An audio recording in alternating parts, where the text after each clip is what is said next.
अस्सलाम वालेकुम जी। Chapter number 3 है 10th क्लास बायोलॉजी का ह्यूमन ब्लड सर्कुलेटरी सिस्टम यानी इंसान का ब्लड सर्कुलेटरी सिस्टम। उसको हम पढ़ रहे हैं। तो पिछली वीडियोस में हमने यहाँ तक पढ़ लिया था, दिल की धड़कन तक। आगे बहुत इंपॉर्टेंट लॉन्ग क्वेश्चन है बच्चे, ब्लड वेसल्स। ठीक है, तो ये सवाल आपने लॉन्ग क्वेश्चन के तौर पर तैयार करना है। इसमें से जो शॉर्ट और एमसीक्यूज है मैं वो साथ साथ करवाता हूँ आपको। ये सवाल बोर्ड में दो तीन तरीकों से पूछा जाता है। पहला तरीका तो सीधा सीधा यही है कि right a note on blood vessels, के ब्लड वेसल्स पर नोट लिखें। अच्छा बच्चे, इस चैप्टर की मैंने one shot video English medium के लिए बनाकर अपलोड कर दी है, आप चैनल पे देख सकते हैं। या दूसरे तरीके से ये सवाल आएगा कि differentiate between arteries and veins, के आर्टरी और वेन के दरमियान नोट लिखें। ठीक है, और तीसरा तरीका ये सवाल पूछने का ये है कि इनके जो साख्त है आर्टरीज वेन्स की या ब्लड वेसल्स की साख्त का मुआवजा करें।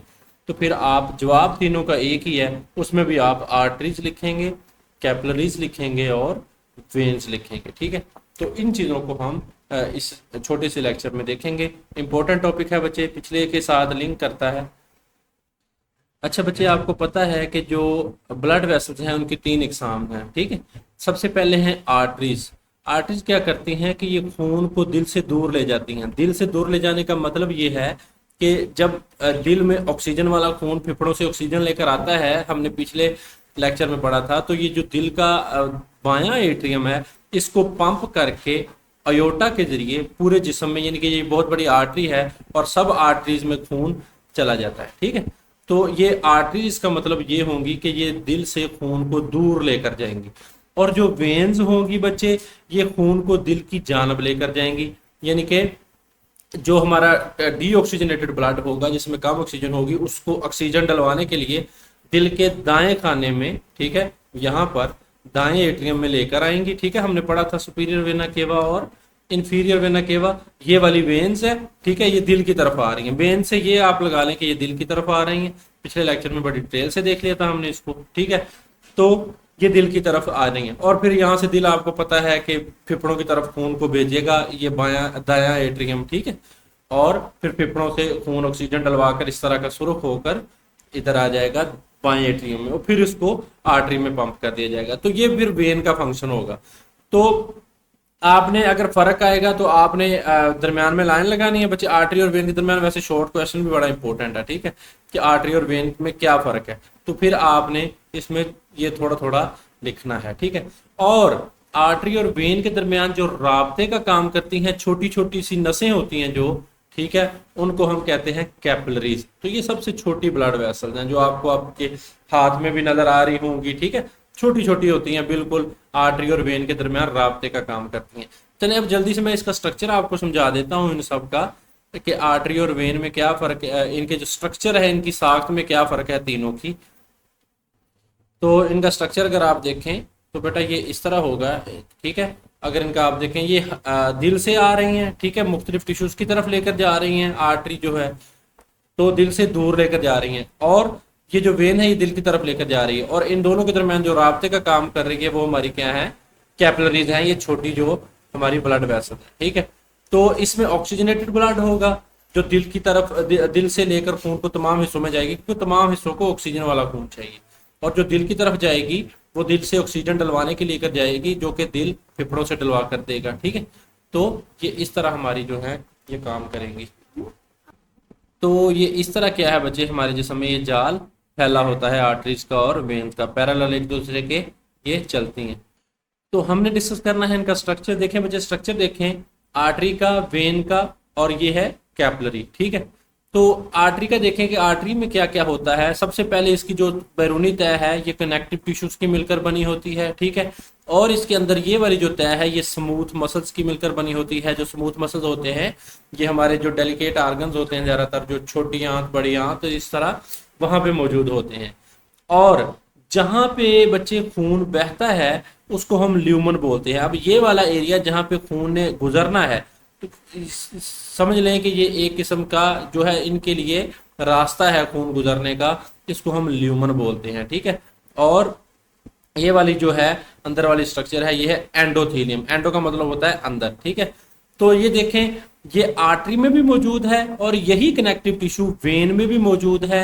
स्मूथ मसल भी वेन में मौजूद है, ल्यूमन जहां से खून ने बहना है वो भी मौजूद है, और जो एंडोथीलियम है वो भी मौजूद है। और एक एक्स्ट्रा चीज जो कि वेन में मौजूद है वो है वॉल्व्स। आपने दिल में वॉल्व्स पढ़े थे, ठीक है, जो क्या करते थे, बैक फ्लो को रोकते थे। अब देखिए बच्चे, वेन में वॉल्व हैं, ठीक है, आर्टरी में क्यों नहीं है? देखिए बच्चे, आर्टरी ने खून को दिल से लेकर तमाम निचले ऊपर वाले हिस्सों की तरफ जाना है, इसको ग्रेविटी का मसला कोई नहीं है। अब देखें, अगर आर्टरी है वो दिल से खून लेकर टांगों की तरफ जा रही है तो ऑटोमेटिकली ग्रेविटी की जो कशिश की कुव्वत है जमीन की, वो उसको खींच रही है नीचे वाले हिस्सों की तरफ। लेकिन जब खून ने, वेन क्या करेगी कि दिल की तरफ खून को लेकर जाना है, अगर अब टांगों से दिल की तरफ खून को लेकर जाएगी वेन, तो वो क्या करेगी कि उसको ऊपर ग्रेविटी की जो कशिश की कुव्वत है वो असरअंदाज होगी। तो खून को बैक जाने से रोकने के लिए इसमें क्या होते हैं, वॉल्व्स होते हैं जो कि खून का बैक फ्लो रोकते हैं, ठीक है, क्योंकि इसने दिल की तरफ खून को लेकर जाना है।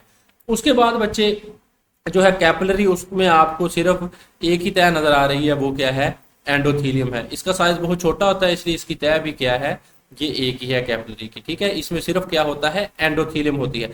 इसका मतलब ये है कि अगर एमसीक्यूज आ जाए कि कॉमन कौन सी चीज है इन तीनों में, तो एंडोथीलियम बेटा क्या है, एंडोथीलियम इसमें भी होती है, आर्टरी में, वेन में भी, और कैपिलरी में भी क्या है, मौजूद होती है। तो ये है इनके स्ट्रक्चर का मुवाजना, आर्टरी, वेन के और कैपिलरीज का, ठीक है। तो आर्टरी और वेन का स्ट्रक्चर तकरीबन सेम है, बस वेन में क्या है, एक चीज इजाफी है, वॉल्व, जो कि खून के बैक फ्लो को रोकते हैं, ठीक है। और जो एंडोथीलियम है वो कैपिलरी में भी, अच्छा कैपिलरी सिर्फ एक ही तय होती है इसमें, जो कि एंडोथीलियम है। एंडोथीलियम अब आर्टरी में भी मौजूद है, वेन में भी और कैपिलरी में भी मौजूद है। तो ये चीज कॉमन है जो सब में मौजूद है, तीनों में। अब जल्दी से थ्योरी पढ़ लेते हैं, आपको समझ लग जाएगी। जो आर्टरीज हैं, हमने कहा कि खून को दिल से दूर लेकर जाती हैं, यानी कि ऑर्गन्स की तरफ लेकर जाती हैं। बालगों में पल्मोनरी आर्टरी के सिवा तमाम आर्टरीज में ऑक्सीजनेटेड खून होता है, ठीक है। तो जितनी भी आर्टरीज हैं उनमें ऑक्सीजन वाला खून होता है जो कि दिल पंप करता है, ठीक है। लेकिन जो पल्मोनरी आर्टरी है, ये बड़ा इंपॉर्टेंट एमसीक्यूज है बच्चे, जो पल्मोनरी आर्टरी है उसमें ऑक्सीजनेटेड खून नहीं होता। अब देखिए, पल्मोनरी मैंने बताया था कि पल्मोनरी का लफ्ज जहां भी आ जाए इसका मतलब होगा फेफड़े, और आर्टरी यानी कि जो दिल से दूर लेकर जा रही है। अब जो पल्मोनरी आर्टरी फेफड़ों की तरफ जा रही है, अब वो फेफड़ों को ऑक्सीजन देने तो नहीं ना जा रही, वो तो फेफड़ों से ऑक्सीजन लेने जा रही है। इसका मतलब उसमें क्या है, डीऑक्सीजनेटेड ब्लड है।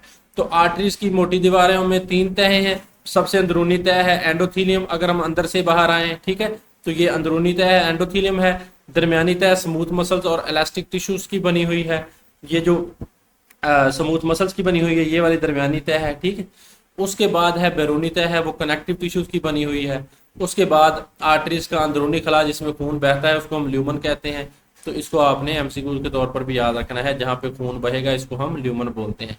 आर्टरीज मजबूत हैं मगर लचकदार होती हैं। लचकदार मतलब इनमें इलास्टिसिटी होती है, जिसकी वजह से ये हाई ब्लड प्रेशर है, क्योंकि दिल ने प्रेशर के साथ इसमें खून पंप करना है, तो उसको बर्दाश्त कर सकती हैं, इतनी जल्दी फटती नहीं है। जब आर्टरीज जिस्म के आर्गन्स में दाखिल होती हैं तो वो छोटी छोटी वेसल्स में तकसीम हो जाती हैं, जिन्हें आर्ट्रियोल्स कहते हैं। तो आर्टरीज के जो छोटे छोटे बच्चे हैं उन्हें हम आर्ट्रियोल बोलते हैं। देखें, ये बड़ी आर्टरी आ रही है, उसे छोटी छोटी क्या बन जाएंगी, आर्ट्रियोल्स, क्योंकि उसने अब एक आर्टरी तो नहीं ना हर आर्गन में जा सकती, उसे जो छोटी छोटी आर्टरीज में, आर्ट्रियोल्स में तकसीम हो जाएगी आगे ऑक्सीजन वाला खून फराहम करने के लिए। तो आर्ट्रियोल्स आगे टिश्यूज में दाखिल होकर क्या बन जाती हैं, कैपिलरीज बन जाती हैं, यानी कि इस तरह की कैपिलरीज बन जाएंगी जो कि आगे वेन्यूल्स में तकसीम हो जाएंगी, और वेन्यूल्स क्या बना देंगी, वेन बना देंगी। उसके बाद हम कैपिलरीज पढ़ते हैं। हमने कहा कि ये दाखिल होकर क्या बन गई हैं, कैपिलरीज। तो अब कैपिलरीज क्या फंक्शन करेंगी, ये सबसे छोटी ब्लड वेसल हैं, इनकी दीवारें सेल्स की सिर्फ एक तह की बनी होती हैं जिसे हम एंडोथीलियम कहते हैं। तो मैंने आपको ये बता दिया है, ठीक है। ये तह इतनी बारीक है कि पानी, न्यूट्रिएंट्स और ऑक्सीजन इसमें से गुजरकर टिश्यू फ्लूइड में जा सकते हैं। तो ये यहाँ से पानी भी इसमें से एब्जॉर्ब हो सकता है, ऑक्सीजन जो कि फेफड़ों से ब्लड में आ रही है वो भी जज्ब हो सकती है। इसी तरह टिश्यू फ्लूइड में मौजूद कार्बन डाइऑक्साइड और जो दूसरे बेकार मादे इससे गुजरकर खून में आ सकते हैं। तो तबादला गैसों का और बेकार मादों का कहाँ होता है, कैपिलरीज में होता है। तो ये आपने याद रखना है, यानी कि जो खून लेकर आया है ऑक्सीजन वाला वो इसमें टिश्यूज में चला जाना है कैपिलरीज के जरिए, और जो टिश्यूज में बेकार मादे कार्बन डाइऑक्साइड वगैरह पड़ी हुई है वो दोबारा कैपिलरीज में आ जानी है। तो यहाँ पे टिश्यूज में कैपिलरीज मिलकर क्या करेंगी, उसके बाद जब ये तबादला हो जाएगा, छोटी वेन्स यानी कि वेन्यूल्स में बन जाएंगी। तो आर्ट्रियोल के जो बच्चे, आर्टरीज के जो बच्चे थे उनको हमने आर्ट्रियोल बोला छोटे छोटे, इसी तरह जो वेन्स के छोटे छोटे बच्चे होंगे उनको हम वेन्यूल्स बोलेंगे, ठीक है। और वेन्यूल्स मिलकर क्या बनाती हैं, वेन्स बनाती हैं। उसके बाद वेन देखते हैं, ये खून को दिल की जानब लेकर जाएगी जो कि कम ऑक्सीजन वाला खून होगा। और बालगों में जो पल्मोनरी वेन के तमाम वेन्स में डीऑक्सीजनेटेड खून होता है। देखें यहाँ पर आर्टरी में क्या था कि तमाम आर्टरीज में ऑक्सीजनेटेड खून था सिवाय पल्मोनरी आर्टरी के। ये बहुत इंपॉर्टेंट कॉन्सेप्ट है। इसी तरह पल्मोनरी वेन के सिवा तमाम वेन्स में क्या होगा, डीऑक्सीजनेटेड ब्लड। अब देखें ये दिल की तरफ जा रहा है, तो दिल की तरफ ऑक्सीजन वाला खून तो नहीं ना जाना, दिल ने तो ऑक्सीजन डलवा कर देनी है। तो जो दिल की तरफ अभी खून जा रहा है वो क्या होगा, जो वेन्स जा रही हैं दिल की तरफ वो डीऑक्सीजनेटेड ब्लड को लेकर जाएंगी, जिसमें कार्बन डाइऑक्साइड होगी, क्योंकि अभी हमने पढ़ा है कि कार्बन डाइऑक्साइड क्या है, वो शामिल हुई है खून में, ठीक है। लेकिन जो पल्मोनरी वेन है उसमें क्या होता है, ऑक्सीजन वाला खून होता है। तो ये एक एक्सेप्शनल केस है।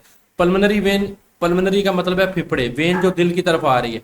अब जो वेन फेफड़ों से दिल की तरफ आ रही है वो फेफड़ों से ऑक्सीजन डलवा कर ला रही है, इसका मतलब उसमें ऑक्सीजनेटेड खून ही होगा और बाकी सब में डीऑक्सीजनेटेड होगा। तो वेन की दीवारें भी इन्हीं तीन तहों की बनी है जो आर्टरी में मौजूद हैं, यानी एंडोथीलियम की अंदरूनी तह, स्मूथ मसल और इलास्टिक टिश्यू, ये सारी एक ही हैं दोनों में, ठीक है। इसमें एक चीज इजाफी है जो कि वाल्व है। और उसके बाद वेन में दरमियानी तह आर्टरीज की निस्बत बारीक होती है, इसमें स्मूथ मसल्स और इलास्टिक टिश्यू कम होते हैं, इसकी इलास्टिसिटी क्या है, कम है। वेन्स का ल्यूमन आर्टरीज की निस्बत ज्यादा खुला होता है, ठीक है। तो ये इन्होंने वापस खून दिल की तरफ लेकर जाना है, ग्रेविटी के अगेंस्ट काम भी करना है, तो इनका जो ल्यूमन है आर्टरीज की निस्बत ज्यादा बड़ा होगा। तो ज्यादातर वेन में वाल्व्स मौजूद होते हैं और ये इनका फंक्शन है कि खून के वापसी बहाव को रोकते हैं। तो ये था बच्चे हमारा ब्लड वेसल्स वाला टॉपिक। काइंडली वीडियो को लाइक कीजिएगा बच्चे, अगले लेक्चर में मिलते हैं। बहुत इंपॉर्टेंट टॉपिक है वो भी, आर्टिकल और वीनस सिस्टम।